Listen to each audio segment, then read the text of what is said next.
नमस्कार दोस्तों, आप सभी का स्वागत है। दोस्तों, भगवान शिव को देवों के देव महादेव कहा जाता है। इस समस्त संसार के कण कण में बसी हुई असीम ऊर्जा शिव ही है।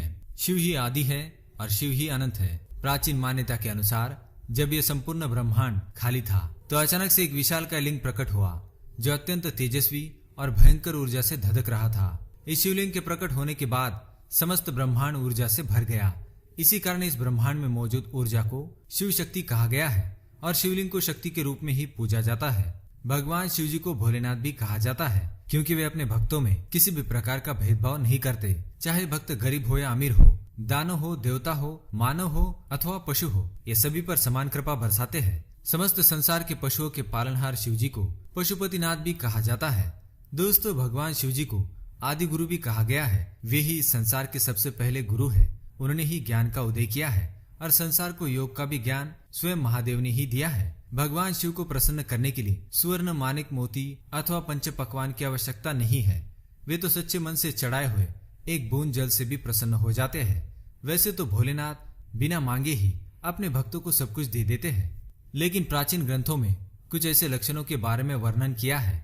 अगर किसी व्यक्ति में ये लक्षण होते हैं तो उन पर महादेव की कृपा सदैव बनी रहती है। ऐसे लोगों की भगवान शिव सदैव रक्षा करते हैं। महाकाल के प्रिय भक्त का तो मृत्यु भी कुछ भी बिगाड़ नहीं सकती। इसके प्रमाण हमें कई प्राचीन ग्रंथों में मिलते हैं। भले ही शिव जी के भक्त का जीवन शुरुआत में कठिनाइयों और परेशानियों से भरा रहता है, परंतु ये उसकी भक्ति की परीक्षा होती है। अंत में वह महाकाल की कृपा से इन सभी परेशानियों से मुक्ति पाता है और अपनी मंजिल की तरफ बढ़ने लगता है।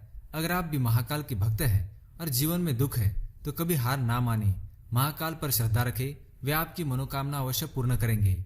आज के वीडियो में हम आपको ऐसे लक्षणों के बारे में बताएंगे। अगर किसी व्यक्ति में ये लक्षण दिखाई दे तो समझ जाए कि महाकाल का उसके सर पर हाथ है और वह जीवन में आने वाली हर मुश्किल का सामना करके अंत में सफल जरूर हो जाएगा। तो आइए जान लेते हैं महादेव की कृपा पात्र व्यक्ति कैसा होता है। लेकिन इससे पहले दोस्तों, अगर आपने हमारे चैनल को सब्सक्राइब नहीं किया है तो इसे सब्सक्राइब कर लीजिए। साथ ही दोस्तों, वीडियो को लाइक कर दीजिए क्योंकि बाद में आप भूल जाते हैं। दोस्तों, महादेव की कृपा पात्र व्यक्ति साधारण जीवन जीना पसंद करता है। वह लोभ, लालच, अहंकार ऐसे दुर्गुणों से रहित होता है। महादेव की कृपा प्राप्त व्यक्ति घने बालों वाला और तेजस्वी चक्षुओं वाला होता है। इनकी आंखें बड़ी होती है और काले गहरे रंग की होती है। वह सभी को समान दृष्टि से देखने वाला और पशु प्रेमी होता है। महाकाल का भक्त कभी किसी पशु को कष्ट नहीं देता और उनसे प्रेम करने वाला होता है। साथ ही ये लोग अत्यंत क्रोधी स्वभाव वाले होते हैं।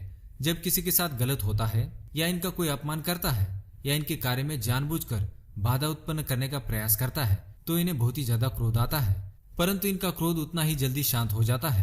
क्रोध के आवेश में कुछ गलत ना हो जाए, इसी कारण इन्हें डर भी लगा रहता है। क्रोध आने के बाद ये दूसरों से ज्यादा स्वयं को ही कष्ट देते हैं।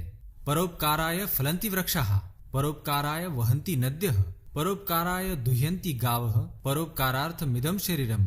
इस श्लोक के अनुसार परोपकार के लिए वृक्ष फल देते हैं, नदियां परोपकार के लिए बहती है, गाय भी परोपकार के लिए दूध देती है और महाकाल के भक्त परोपकार में ही लगे रहते हैं। ये सदा दूसरों की सहायता के लिए तत्पर रहते हैं, दूसरों को सुख देने के लिए ही परिश्रम करते रहते हैं। अतः महाकाल के भक्त परोपकारी होते हैं। पिबन्ति नद्यः स्वयमेव नाम्भः, स्वयं न खादन्ति फलानि वृक्षाः, नादन्ति सस्यं खलु वारिवाः, परोपकाराय सतां विभ्रतयः। जिस प्रकार नदियां अपना जल खुद नहीं पीती, वृक्ष अपने फल खुद नहीं खाते, बादल खुद ने उगाया हुआ अनाज खुद नहीं खाते, उसी प्रकार महाकाल के भक्त अपनी मेहनत, अपने परिश्रम का फल सदैव दूसरों पर लुटाते रहते हैं। ये लोग दान करने में तत्पर रहते हैं। अपनी मेहनत की कमाई से दूसरों का पेट भरते हैं। भवन्ति नम्रस्तर्वः फलोद्रमः, नवाम्बुभिर्दुरविलम्बिनो घनाः, अनुद्धताः सत्पुरुषाः, समृद्धिभिः स्वभाव एवेश परोपकारिणाम्।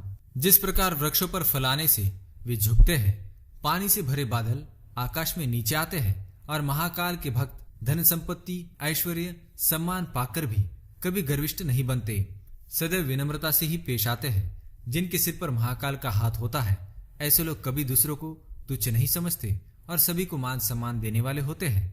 आत्मार्थम जीव लोकेस्मिन् कौन जीवति मानवः, परम परोपकार्थम यो जीवति स जीवति। इस संसार के सभी पशु मानव केवल स्वयं के स्वार्थ के लिए जीते हैं, परंतु महाकाल के भक्त केवल दूसरों के लिए जीते हैं और दूसरों के हित के ही कार्य करते हैं।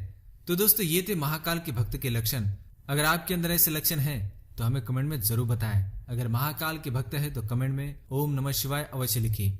वीडियो पसंद आया तो लाइक करें, कमेंट करें और शेयर करें। साथ ही हमारे चैनल को सब्सक्राइब करें। धन्यवाद।